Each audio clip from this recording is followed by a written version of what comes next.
Jamaican, Puerto Rican, Cuban, Dominican, all those people that were brought here in the transatlantic slave trade into the Western Hemisphere, our true identity is that we are the children of Israel.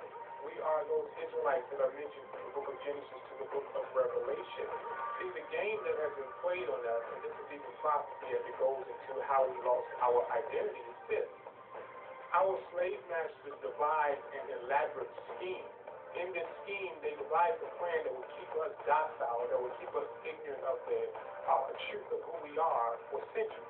You look at my skin and you would think that I'm an ethnicity of Puerto Rico, but I'm not Puerto Rican. According to scriptures, I'm Hebrew. My ancestors come from the Atlantic, that were affected by the Atlantic slaves. But if you look, they separated, they made a division with black and Puerto Ricans are two different people, but if you look at it, black and Puerto Ricans can't even stay away from each other. We're the same people because no matter what, how separate they try to make us, we still wind up coming back together. It's just